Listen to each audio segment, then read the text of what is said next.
Okay, magandang araw mga kaibigan. Bigyan ko lang kayo ng update, pasensya na kayo, gumagalaw ang sakyan na nagbiyahe ako. May post si Teo Moreno. Breaking news. Ombudsman orders preventive suspension of Cebu Governor Gwen Garcia. Okay. So, anong dahilan? Bakit nasuspend o sinuspend ng ombudsman ang governor ng Cebu? Basahin ko The office of the ombudsman has ordered the preventive suspension of Cebu Governor Gwendolyn F. Garcia following an administrative complaint filed by Moses Garcia de Parin. The complaint accuses Garcia of grave abuse of authority, gross misconduct, serious dishonesty, gross negligence, and conduct prejudicial to the best interest of the service, violation under Republic Act number 6731. According to the complaint, Governor Garcia allegedly issued a special permit to Shalom Construction Incorporated on May 14, 2024 without securing an environmental compliance certificate or a certificate of non-coverage from the Department of Environment and Natural Resources, not holding any prior consultation with relevant government agencies. The case, docketed as OMBCA number, is now under further investigation by the Office of the Ombudsman. So ito, inattach ni Teo Moreno ang suspension order ng Ombudsman. Okay? Magbasa lang ako sa mga comments.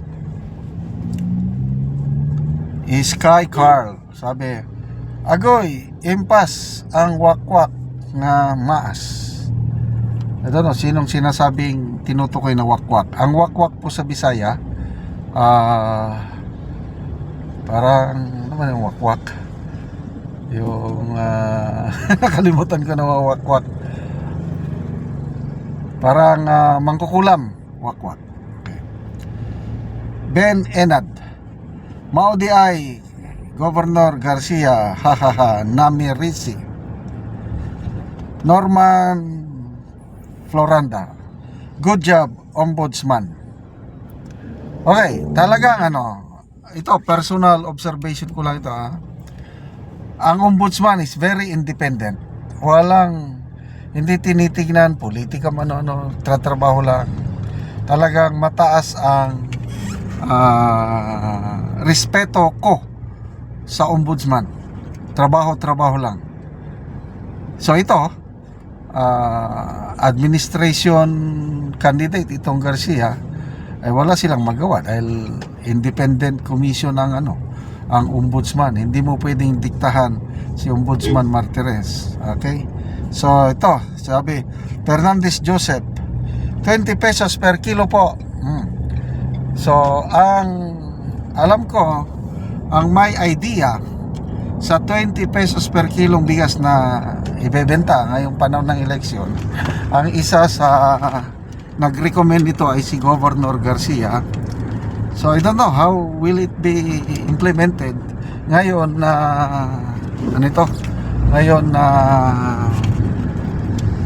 suspended na siya. Congratulations, sabi ni Aya Machiko. Wow, naaraman di ay ombudsman. ombudsman. So talagang maraming natutuwa dito ngayon sa ginawa ng ombudsman. Marami ring mga LGUs na nasuspend.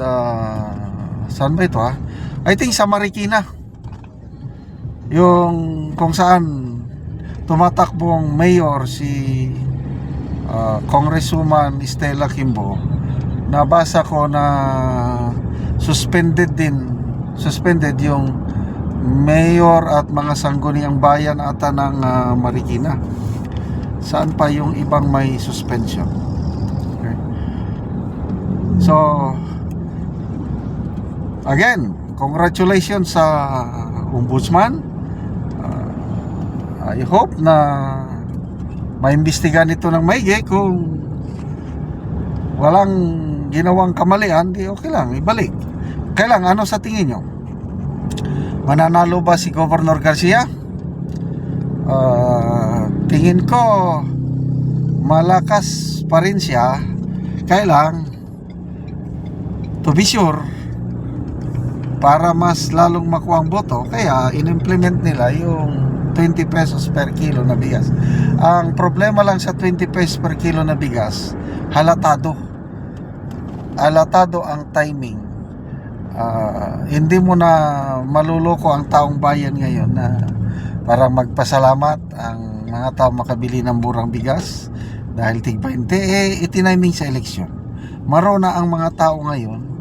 Ayun, example, yung mga nabibigyan ng ayuda, tinatanggap nilang ayuda. Kaya lang, lalo na dito sa Mindanao, may nakakatanggap din ng ayuda. Yung mga natanggap ng mga kongresista na pumirma ng impeachment complaint ni BP Sara, nakatanggap ng ayuda yun. Binibigay sa mga constituents nila. Kaya lang, mga constituents, basta dito sa Mindanao, halos majority o halos lahat maka Duterte. Tingnan, for example, yung nangyaring rally kahapon sa Pitugo, Zamboanga del Sur. Inipon ng mga tao. I believe baka may ayuda doon. Kaya lang nung sumigaw yung mayor ng BBM, ang response ng mga tao, Duterte, ganon ang mga tao ngayon. Kaya sa mga kapatiran sa Visayas, bili lang kayo ng 20 pesos per kilo na bigas. Basta high quality, samantalain nyo na. Kaya lang yung boto ninyo, kung sino ang gusto nyo, yun pa rin. Total, hindi naman nila makikita sino ang inyong iboboto. So, botohan, Duterte plus 2. Para, alam ko, maraming nagmamahal kay PRRD, mga taga Visayas and taga Mindanao. Sa Luzon, meron din. Kaya lang, amitin natin, malakas pa rin ang BBM administration sa Luzon. Yan ang baluarte nila. Okay, salamat mga kaibigan sa inyong pagsubaybay sa ating channel. Nakakatulong kayo ng malaki sa tribong Talandig ng Bukidnon. Ang sweldo sa channel na ito is binibigyan natin tulong sa tribo. Namimigay tayo ngayon ng mga yero at pako para ma-repair ang sira-sirang bahay ng tribong Talandig. Panoorin nyo ang video na ito. Ano po ni ang balay nga among gibisita, pinagkinahanglan og tabang.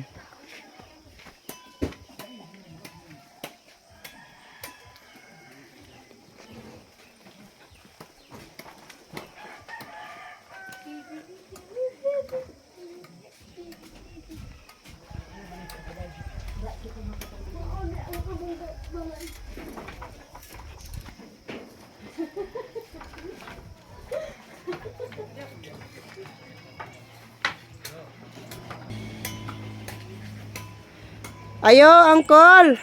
Kanang mong balay, nabunot na, dahil ko na makakuha na ni. Mayong buntag, Col.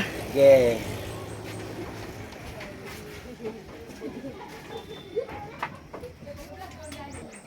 Muna ni ang balay ni Uncle. Nga luag na gid kaayo ang dagko ng buslot.